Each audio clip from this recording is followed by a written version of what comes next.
Hello, all you magical people, and welcome to Unscripted with Amy Kruzic, where I get to ask a question.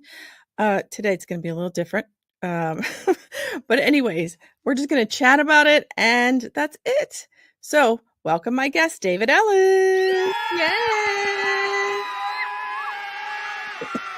Hello, Amy. How are you? Oh, hello, David. How are you? I'm okay. You're okay. No, I'm a little bit busy, but I yeah, know. That's okay. That's okay because guess what? This is like it's a short show, right? yeah, we can do So anything we want. This is we unscripted, can. right? Right. It's unscripted. So I'm thinking, all right, let's do something different today because David was my first guest and now he's back. Mm-hmm. And I always wanted, now this is something you don't, I always wanted to ask this question. Well, I heard this question and I want to know if you know it because you seem to know every question I would give you, you know the answer to. Okay? Oh, go We ahead. played that game before. We're like, let me ask you something, and you freaking know the answer to it. I'm like, Okay, go how ahead. do you know it? Okay. What are safety coffins? It's Halloween season. According to Wikipedia, a safety coffin No, don't. is a coffin fitted with a mechanism to prevent premature burial or allow the occupant to signal that they have been buried alive. A large number of designs for safety coffins were patented during the 18th and 19th centuries, and variations on the idea are still available today. They're still available today. I know. I didn't know that they were still available today, but I heard Just in case you want to bury somebody and, But it's Halloween season, so I thought, why not ask you that question? Because I heard the same thing on my Alexa, and I'm like, I wonder if David's going to know that. yeah, they were History. used in the Middle Ages, actually, when people Okay. went into comas. You see, people slipped into comas, and then people thought that they were dead because they couldn't like find a pulse easily or whatever else, and they just dropped them in a box and dropped them in the ground, right? So 3 days later. What? Wait, is this that resurrection kind of No, it's not a resurrection thing. So no. they used to have a cord that used to go down into the ground and into Yes. the coffin, so that when the person woke up and realized, oh shit, I seem to have been buried, right? They would pull the cord and it would ring a bell on the surface and people would know to dig them up and stuff like that. I'm not quite sure how successful that was I don't because, either. 6 feet down is a lot of dirt to move to Right. allow somebody to, breathe. Yeah. And what is this? Are they my thought was, are these done in graveyards or just anywhere? I guess What do you mean? graveyards? Graveyards? Did they put them in graveyards? Hmm. Or Okay. cemeteries, like they wouldn't be like 6 feet down or whatever. Yeah. And that's where they coined Saved by the Bell. Correct. Yeah. Saved by the bell, literally. Saved by the Bell, guys. Yeah. That's what that means. I found that fascinating. I don't know why. You want to know what would be really funny? What? If as a Halloween prank, you got the you went to a funeral home or whatever else, and you fell asleep in the coffin, and people mistook. No. Okay, that's dark. It's Okay. Halloween, so we Okay. get to tell these things. Okay? Well, And somebody mistook you for being a body. I said, well, oh my God. She just fell asleep. just fell asleep. She just fell asleep. And yeah, that would Okay, that was our dark humor for the day, that everybody. was, So, like, yes. I'm just gonna play this. Oh, I like that. There he goes, out the door.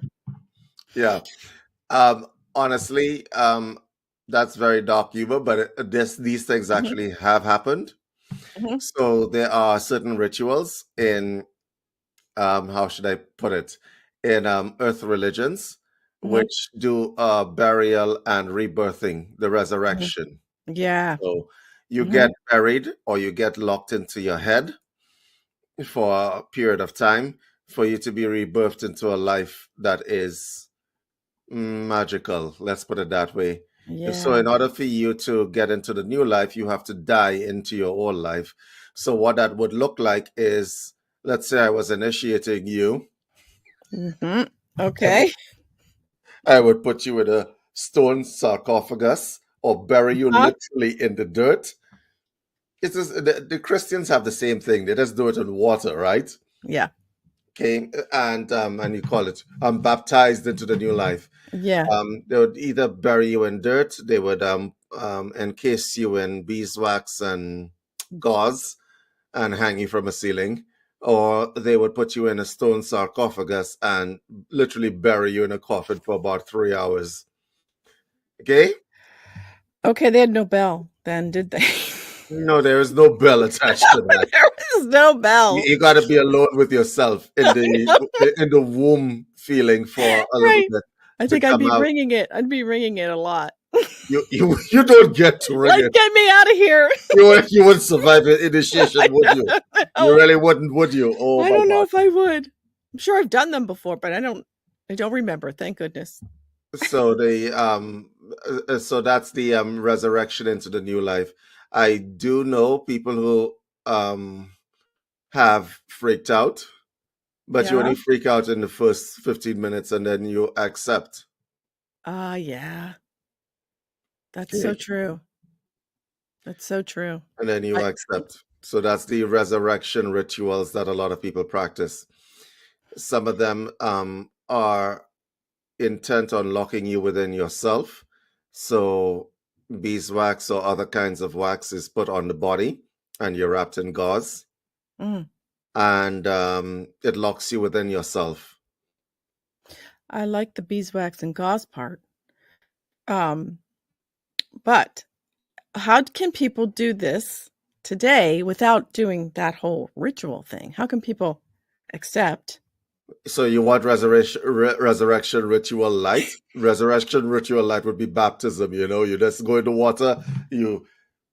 I always okay. So the proper baptism ritual is that you're supposed to be completely submerged in the water. So you go to the priest. You're in the ocean or wherever you are, and the priest is supposed to submerge you completely. Yeah, they're not supposed to sprinkle water all over you. Yeah, I think just over the forehead, Yeah. Theoretically. So that's the baptism ritual. You might survive that one though, Amy. I'll survive that one. Yeah. But people freak out even in that. There's something about dying in the old life and being born into the new that scares the living bejesus, literally and figuratively, out of people. Yeah. I could see that. I could see that. Have you been baptized, Amy? Yes, I have. I have my certificate. I have my certificate. This is Catholicism, am I correct? Yes. I could imagine you at the pearly gates. I have my certificate. I know. I have my baptism, my confirmation, and my marriage certificate. Here you go. I know. And they tell you, well, this serial number was not stamped correctly, so go back. Yeah, you got to go back. Right, you got to go back and be baptized before you can come up here.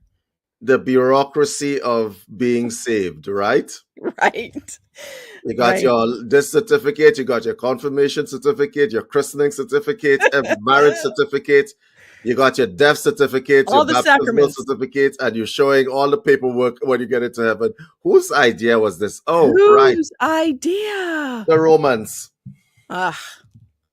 It's tacit consent. Right, the Romans' idea. I do not accept it anymore. No. Look at how this conversation just veered to the left. It just went, yes, that's okay. Because I have another question for you. Sure. Because this might be, I have two questions and I don't know which one to ask. One's kind of, okay. What subjects should be taught in school today, but they're not? Classical background to Western literature should be taught in school, and they are not anymore. They're even trying to get rid of literature. Well, we did a webinar yesterday, and I took a sharp left turn. Children have lost their sense of wonder. The morals of the stories that we learned as kids are not being taught to children today. You could teach children a bunch of STEM subjects, and even that they're failing at, right? You say, okay, we're going to teach some science, some technology, some engineering, some mathematics, okay? Yeah. Yep. If you teach children anything at all, without the moral grounding, you know that thing will go left, right? Mm-hmm. Mm-hmm. Okay, so the things that should have been taught, like literature, like Enid Blyton and the stories and the Yeah. morals that came out of Enid Blyton, one of my very favorite authors, classical background to Western literature. That used to be, listen, in the old days, you had to understand classical background to Western literature. I'm talking about 2 generations before us to have a decent conversation. You were Mm-hmm. not considered cultured if you didn't. So, as an example, you had to learn the tales of Homer, the Odyssey, Mm-hmm. the Mm-hmm. Iliad, the Aeneid.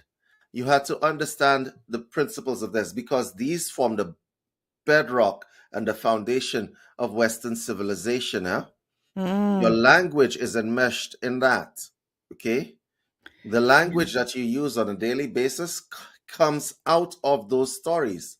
So the body parts that you're calling, right? If you say the iliac crest, it means your pelvic bone. That's the pelvic bone. Whoa. It was named after a city called Ilium, which was the support center, the financial support center for most of the olden classical world. And so, whether you were Greek, and they were called Argos back then, whether you were Roman, whether you were what Trojan, a Mm. lot of people don't know what Trojans are. They're not a kind of condom. They were No. No. Nope. Uh-uh. that was actually a people. So anyway, I think when you teach classical background, people understand the roots of who they are, where they come from. So as an example, a lot of people talk about fairies. The Mm-hmm. fairies were not little things with wings. They were Mm-hmm. actually a people, Yeah. a race of people. Yeah. Okay? They were actually a Yeah. race of people to Arthur Day. I can't pronounce that properly. Danaan, sorry if I butchered that. They were actually a race of people. They were real people. And Mm-hmm. yes, they believed in magic. And yes, they were very versed in metaphysics and so on. So when you teach classical background to Western literature and Western foundations, you're teaching people everything that comes out of your mouth, everything that you're naming, which has been named and stuff like that, has a background and has a story behind it. Okay? Everything Yeah. that you, I mean, there's nothing that is safe from that. Okay? And when you teach people that, they know what the prefixes and suffixes of things are, so they understand the words that they're using, right? As an Mm-hmm. example, the word con means with, but when you put it contagious, right? Mm. Continuous. These are the foundations of the words that we use. Make sense? Makes sense. I love that. And And they suffix don't, as well. yeah, and they don't teach them for a very long time. It's like maybe 10th grade. It's not, If they taught that, and if they taught the roots of words and stuff like that, yeah. classical background, people would go to the doctor and understand what the Yeah. doctor was saying. So when a doctor tells you, so today we're going to do a hysterectomy, Yeah. you want to know what Yeah. optomy and ectomy are, right? Yeah. You might want to know Yeah. what these things are because Mm. they might not necessarily tell you. So these are the kinds of things that I want that should be taught in school. And that is the So Latin too, right? That's the Latin background. it is the Latin background, but all of these words, all of these prefixes and suffixes, they have um, stories behind them. Yeah. Okay, so my last name is Ellis. It is derived from Ulysses. Okay. Oh, yeah. All right. It is derived from Ulysses. So people don't even know what their names mean. That's a real problem, I right? know what mine means. My first name, David, is from a different part of the world, and it is derived from an Arabic word, Daoud, right? Mm. Daoud. And so It would be a good idea if everybody listening to this broadcast go find out what your name means, Mhm. where it comes from, what your name means. Because if you're going to use it, you might want to know what it means. You might want to. Yeah. That's what I think they should be teaching in school. Yeah, I like that. I love that. Yeah, that would be awesome if they did that. But I guess maybe it's up to the parents to teach the kids that. I don't know. Unless the school system changes. Oh, you think the parents know? You think the parents know anything about that? The parents don't know, and they're not going to teach their kids. But if you are, let's say, a spiritually minded person, a conscious person, you want to do conscious parenting, which is the course we have coming out, just so that you know. Uh-huh. Right? You want to do conscious parenting. I've tried to get Amy to teach that course. She refuses. Right? So, I did not refuse yet. right. Um, if you want to do conscious parenting, you got to make sure that your child growing up in this world knows where they come from, Mhm. what the name that you gave them means. You should choose the name with care. So, as Mhm. an example, calling a child Fabian is not a good idea if you know any No. Fabians. No. Okay, go check out what that word means. Okay, so go check out what that word means. Please, please, please do it. Right? And so you should name your child with a conscious intent, not just because, oh, my great Yeah. grandfather's name was this, so you're going to be named this. Or that sounds like a little pretty name. Oh, look.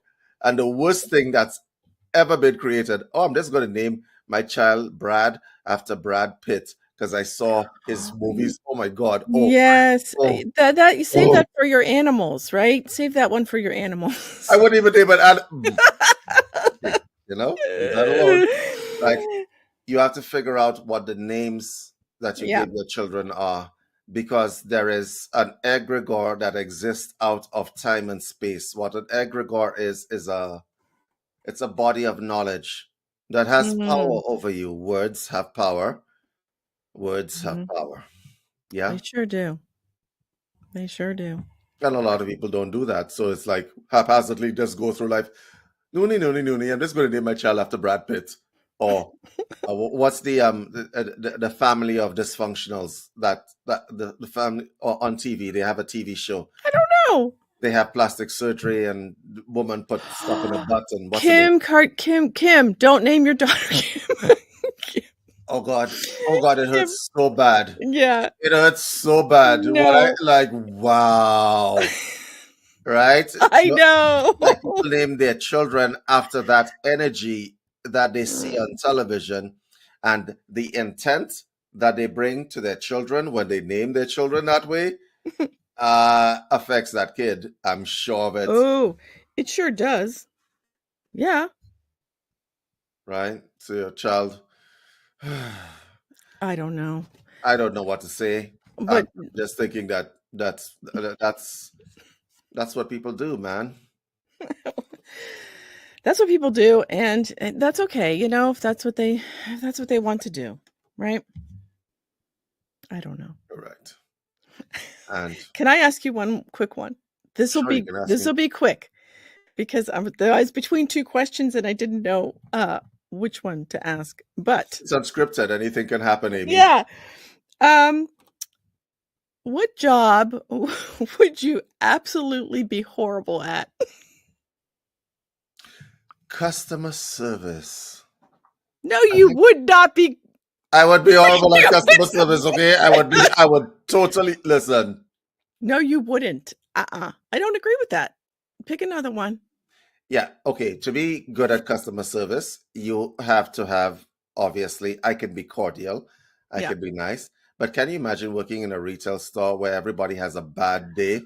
What if you were the barista at a Starbucks or a barista in a bar, right? And people Yeah. are coming in with their stuff on board and they're all dumping it on you. Like, I said a grande.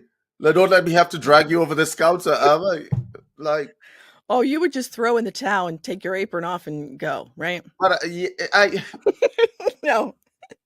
because like people would come in, like a lot of people think that they could do retail and they could do customer service. Yeah, it's not that easy. Yeah. Yeah, no, I agree. I've never done that kind of job. I could tell you what job I would be good at. What would that be? Coding? I suppose I would be good at I don't want to pick an occupation that I haven't done. So I think I'm going to pick Right. something. What's left? What's left? I'm going to pick an occupation that I haven't done. I don't know. What would I be good at? I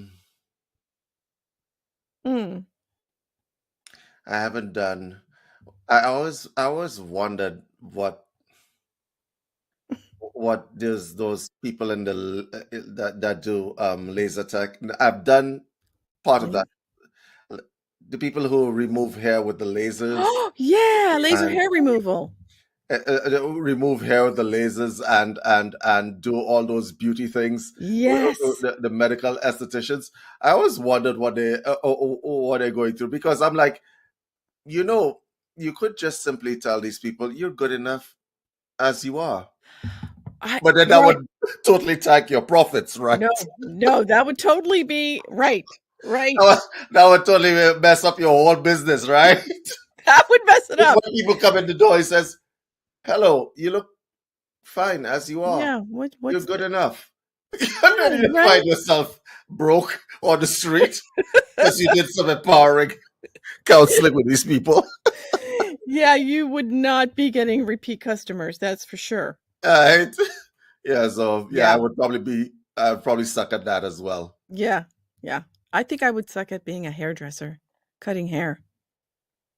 Why? Because I would probably, if I messed up, I would be like, oh God, I would not be good at that. I don't know what it is. I don't know why. I just feel like I couldn't. It would keep you up at night? Yeah. Be like, oh boy. I could do hair color. I would love to do that. But cutting hair? Maybe trimming I could do. Yeah. So that was fun. Yes, it was. Okay. Thank you. Thank you so much for being my guest. No, thank you for the laughs for today. Oh my God. Okay, so I'm going to leave. I have other questions I'm going to leave for my audience, right? And then I picked some and I'm like, oh man, which one? Okay, how about this? What is your favorite nickname for yourself?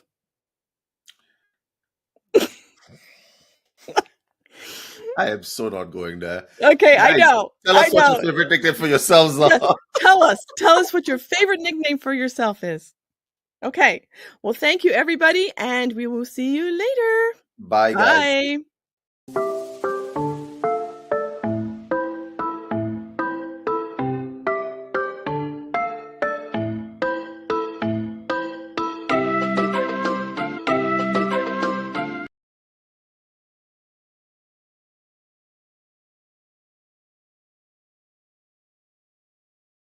Because by speaking to all of the different potential clients, you are learning every single time.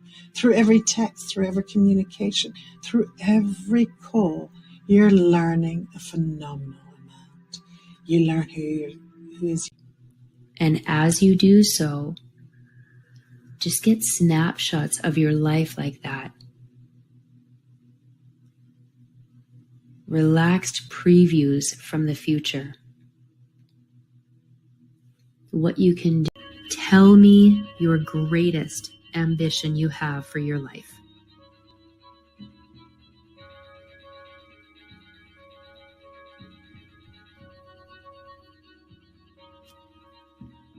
Thank you.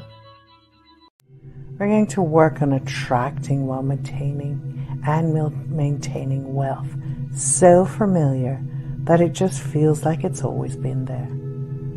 Remember, these meditations may imprint new, innovative things. You're going to impress upon yourself what you want to call in, code in.